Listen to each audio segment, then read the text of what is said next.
On est dans un van pour être à l'abri. Alors je vous présente Nasser Ouada. Je pense qu'il est un inconnu pour personne. Il y a peu de gens quand même dans notre secteur qui ont fait une carrière comme celle de Nasser. 20 ans de carrière professionnelle, Nasser.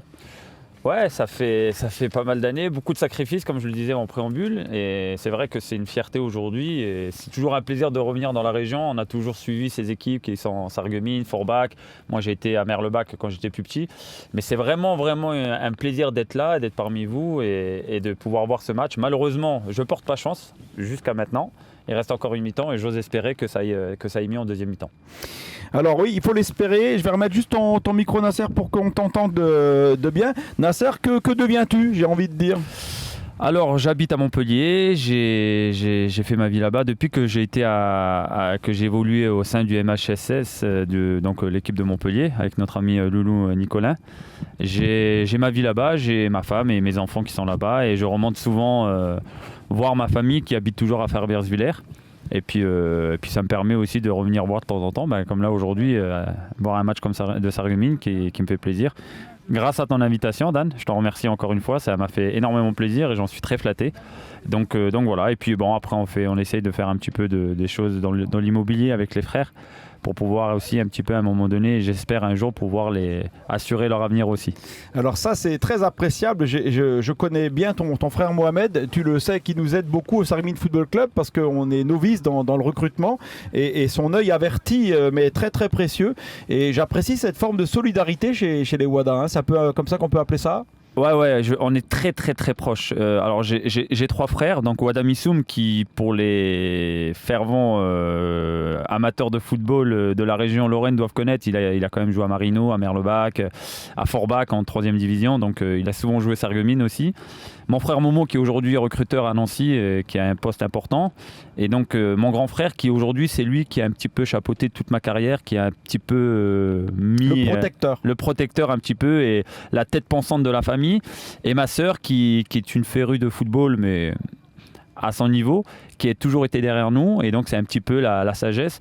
Donc on est 5 dans la famille avec mon père et ma mère, mais qui prennent plus de recul. On est très très très très proches. Et ça c'est vraiment exceptionnel et c'est appréciable. Hein. C'est très beau à voir. Hein. Merci. Ouais. Et puis j'ai la chance d'avoir des frères qui ont toujours été là pour moi, pas pour eux. Donc aujourd'hui j'ai envie de leur rendre l'appareil parce que j'ai envie d'être là pour eux parce qu'ils ont toujours été pour moi tout au long de ma carrière, et c'est toujours un plaisir de revenir dans la région, et donc voilà. J'ai pas envie de partir dans les vacances à Miami, etc. Moi mes vacances c'est de venir ici dans ma région et ça me permet de garder les pieds sur terre. Et de revoir les tiens. De revoir les miens, c'est important. Durant ma carrière, je suis parti très tôt. J'ai pas eu l'occasion de pouvoir voir tout le temps mes parents, mes frères, ma soeur, mes neveux, mes nièces plus tard. Donc aujourd'hui, dès que j'ai un moment de libre, j'essaie de passer le maximum de temps avec mes frères et toute ma famille. Tu avais rejoint le centre de formation de l'AS Nancy-Lorraine, c'est ça? C'est ça, j'ai été formé là-bas. C'était à l'époque avec Monsieur Perrin, qui a été après à l'Olympique de Marseille et qui a été aussi entraîneur de l'Olympique Lyonnais, qui m'a recruté. J'ai signé là-bas et à 16 ans et demi, j'ai fait mon premier match en Coupe de la Ligue et j'ai été lancé par Olivier Rouillet. Et après, on a pris le relais avec Laszlo Bologna. Je suis parti à Niort où j'ai fait 2 ans avec Angel Marcos. Ça s'est bien passé, je crois, d'ailleurs, à Niort. Hein. Ouais, très très bien. Ouais. J'ai été élu dans l'équipe type de 2e division. De là, j'avais été convoqué. J'avais eu une première convocation en équipe d'Algérie que je n'ai pas pu honorer parce que j'avais fait des sélections en équipe de France plus jeune et il n'y avait pas encore cette binationalité pour pouvoir intégrer son pays d'origine. Donc par peur de représailles de l'UEFA, je n'avais pas été. Par les conseils d'Aimé Jacquet que j'avais rencontré justement à cette fameuse soirée des trophées de l'UNFP. Donc après Niort, j'ai été à Ajaccio, où entre-temps il y a eu un transfert à Marseille qui n'a pas pu se faire parce que faute de temps, parce que le dernier jour du mercato, Monsieur Tapi avait eu il avait décidé de m'appeler, de faire le transfert en 2 heures, et ça c'était plus compliqué parce que Niort voulait pas me laisser partir. Et l'année après, j'ai rejoint Roland Courbis à Ajaccio avec 3 belles années. Donc de là, je suis parti à Metz pour 1 an. Malheureusement, on a connu la descente à mon grand regret. Saison difficile à Metz. Saison difficile. Alors paradoxalement, personnellement, ça s'est pas trop mal passé, mais j'estime que la valeur collective passe avant la valeur individuelle, et surtout les résultats collectifs sont plus importants, parce que forcément on brille par le résultat collectif. Alors personnellement ça a été pas trop mal, mais c'est vrai que ça a été compliqué avec les supporters, avec nul n'est prophète dans son pays, et je peux le témoigner. Toi qui étais d'ici évidemment. Qui était d'ici, et donc j'en faisais une fierté, parce que souvent on met une rivalité entre Nancy et Metz. J'ai été formé à Nancy effectivement, mais quand j'étais plus jeune j'ai beaucoup suivi le FC Metz, à l'époque des Brasiliano qui étaient de ma ville, d'ailleurs de ma cité, voilà, aussi. Tout à fait, et l'époque des Curbos et des Bernard, donc tout ça c'était important pour moi, et bon ça s'est pas trop bien passé collectivement surtout. Et puis après j'ai signé à Sedan, une année compliquée aussi où j'ai été blessé malheureusement, parce qu'on avait une équipe je pense pour pouvoir aller loin, avec Nadir Bellage qui a été à Lyon, Morgan Amalfitano, enfin il y avait une belle équipe. Et de suite là j'ai été après à Montpellier, que j'ai rejoint à nouveau Roland Courbis qui me voulait absolument. Voilà, et c'est là que tu as passé aussi de très jolies années. Ouais, c'est très bien passé. J'ai connu une montée en Ligue 1, donc, ce qui a permis 3 ans après à Montpellier d'être champion de France. Donc ça a été une très très belle aventure, parce que Loulou tenait absolument au fait de remonter, parce que ça faisait 5 ans qu'il était dans cette, comme il disait, dans cette antichambre. Il n'en pouvait plus.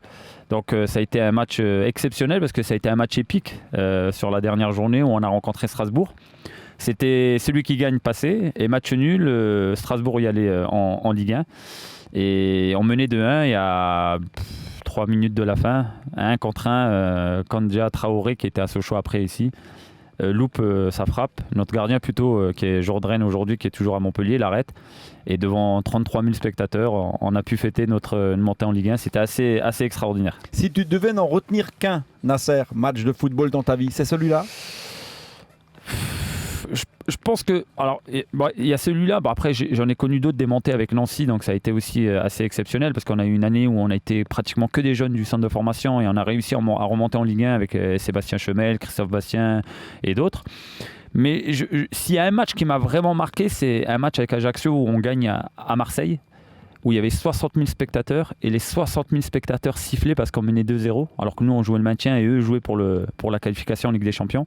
C'est un match qui m'a marqué, parce qu'à 3 mètres de moi, Roland Courbis essayait de me donner des consignes, et je ne l'entendais pas, ça faisait mal aux oreilles. Tellement il y avait d'ambiance dans le stade. C'était impressionnant. Alors je peux comprendre aujourd'hui la pression que ces joueurs marseillais ont, parce que franchement ce jour-là je me suis dit waouh, quand même, faut avoir les épaules assez costauds pour pouvoir assumer ce genre de pression. Et tu es passé tout près de rejoindre l'OM. Ouais, c'était en 2001. Ça a été d'accord. Il y a eu une première prise de contact au mois de mai. Je me rappellerai toujours, parce que mes frères étaient entraîneurs à l'hôpital et j'avais été les voir, et donc j'étais remonté pour les vacances.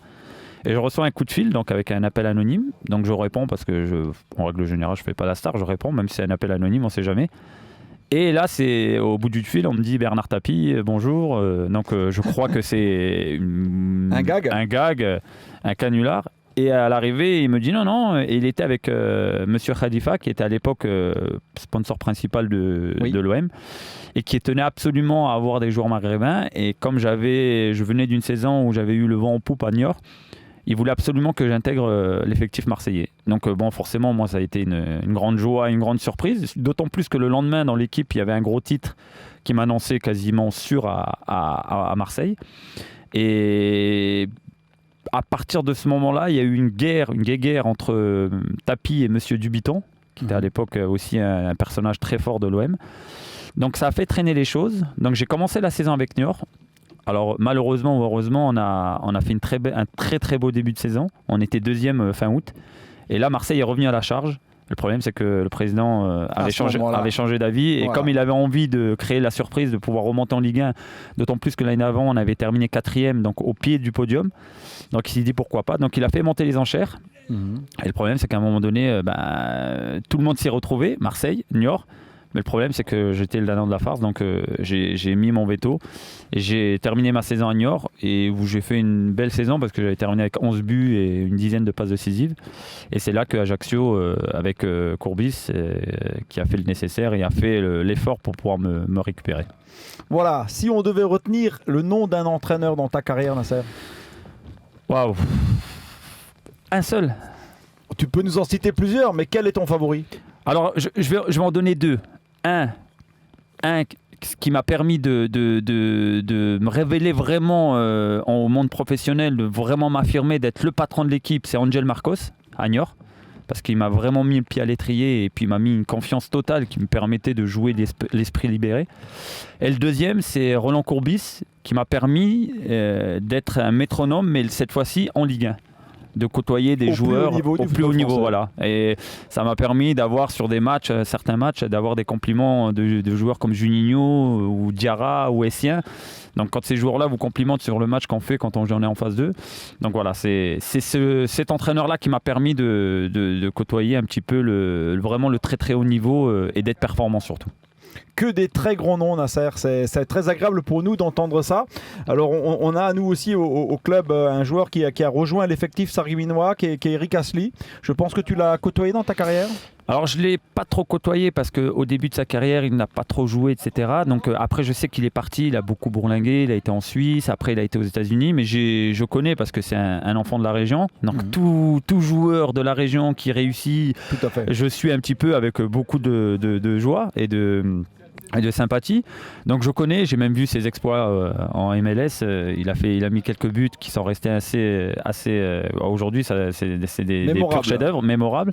Donc ouais, je suis, mais c'est quelqu'un on se connaît, quoi, on s'est côtoyé et il sait qui je suis et je sais qui il est. Voilà, tout à fait. Est-ce que dans l'effectif sargueminois actuellement, il y a des joueurs que tu connais?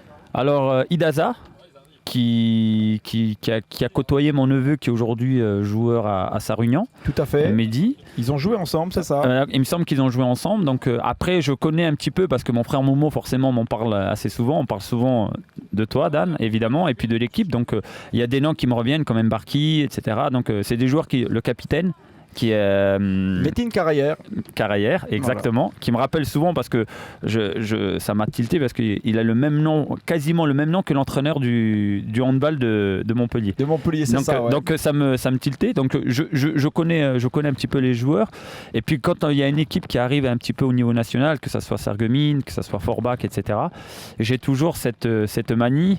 Au grand désagrément de ma femme qui me dit que je suis toujours plongé dans des résultats. J'essaye de regarder au maximum les résultats des équipes qui sont autour de nous parce que j'aimerais bien qu'une troisième équipe émerge un petit peu pour pouvoir un petit peu titiller Metz et Nancy, ce qui serait assez extraordinaire, surtout dans notre bassin houillé.